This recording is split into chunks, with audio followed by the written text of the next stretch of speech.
Hi hello ಎಲ್ರಿಗೂ ನಮಸ್ತೆ, welcome back to my YouTube channel.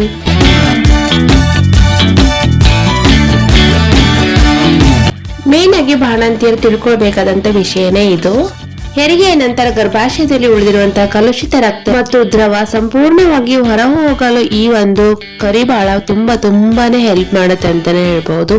ಕೆಟ್ಟ ರಕ್ತ ಏನು ಉಳ್ಕೊಂಡಿರುತ್ತೆ ನೋಡಿ, ಅದೆಲ್ಲದು ಕ್ಲಿಯರ್ ಆಗ್ಲಿ ಅನ್ನೋ ಕಾರಣಕ್ಕೆ ಬಾಣಂತಿಗೆ ದಿನ ಬೆಳಗ್ಗೆ ಇದನ್ನೇ ಕೊಡ್ತಾ ಬರ್ತಾರೆ. ಇದನ್ನ ಯಾವ ತರ ಕೊಡೋದು ಅನ್ನೋದಾದ್ರೆ, ಚಿಕ್ಕ ಉಂಡೆಗಳನ್ನಾಗಿ ಮಾಡಿ ಸ್ವಲ್ಪ ಬೆಲ್ಲದಲ್ಲಿ ಇಟ್ಟು ಕೊಡ್ಬೋದು. ಇಲ್ಲ ಹಾಗೆ ನುಂಗ್ತೀನಿ ಅನ್ನೋದಾದ್ರೆ ನುಂಗ್ಬೋದು. ಇದು ಯಾವುದೇ ಕಾರಣಕ್ಕೂ ಕಡಿಯೋ ಹಾಗಿಲ್ಲ. ಹಾಗೆ ಚಿಕ್ಕದು ಉಂಡೆ ತರ ಮಾಡ್ಕೊಂಡು ನುಂಗ್ಬಿಟ್ರೆ ಸಾಕು. ಇದು ದಿನ ಕ್ರಮೇಣ ಕಳೆದ ಹಾಗೆ ಬ್ಲೀಡಿಂಗ್ ಕ್ಲಿಯರ್ ಆಗ್ತಾ ಬರುತ್ತೆ. ನಮ್ ದೇಹದಲ್ಲಿ ಏನು ಕಲುಷಿತ ರಕ್ತ ಏನು ಉಳ್ಕೊಂಡಿರುತ್ತೆ ನೋಡಿ, ಅದು ಕ್ಲಿಯರ್ ಮಾಡೋಕೆ ತುಂಬಾ ಹೆಲ್ಪ್ ಮಾಡುತ್ತೆ ಕರಿಬಾಳ. ಇನ್ನೊಂದು ಮುಖ್ಯವಾಗಿ ಏನು ಅಂದ್ರೆ, ತಾಯಿ ಎದೆ ಹಾಲು ಹೆಚ್ಚಿಸೋಕೆ ತುಂಬಾನೇ ಸಹಾಯ ಮಾಡುತ್ತೆ. ಇದು ದೈಹಿಕ ಶಕ್ತಿ ಮತ್ತು ನೋವುಗಳನ್ನು ನಿವಾರಣೆ ಮಾಡಲು ಇದು ತುಂಬಾನೇ ಹೆಲ್ಪ್ ಮಾಡುತ್ತೆ. ಹಾಗೆ ಬಾಣಂತಿಗೆ ಸೊಂಟ ನೋವು, ಬೆನ್ನು ಕಡಿಮೆ ಮಾಡೋಕೆ ಇದು ತುಂಬಾನೇ ಹೆಲ್ಪ್ ಮಾಡುತ್ತೆ ಕರಿಬಾಳ.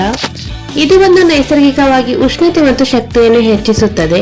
ಈ ವಿಡಿಯೋನ ಆದಷ್ಟು ಬಾಣಂತಿಯರಿಗೆ ವಿಡಿಯೋನ ಶೇರ್ ಮಾಡಿ. ಈ ವಿಡಿಯೋ ಹೇಗನ್ಸುತ್ತೆ ಅಂತ ಹೇಳಿ ಕಮೆಂಟ್ ಮಾಡಿ. ಇದೇ ತರ ಇನ್ನಷ್ಟು ವಿಡಿಯೋಸ್ಗಾಗಿ ನನ್ನ ಚಾನಲ್ ಸಬ್ಸ್ಕ್ರೈಬ್ ಮಾಡ್ಕೊಳ್ಳಿ. ಮತ್ತೆ ಸಿಗ್ತೀನಿ ಮುಂದಿನ ವಿಡಿಯೋ. ನಿಮಗೆ ಥ್ಯಾಂಕ್ ಯು.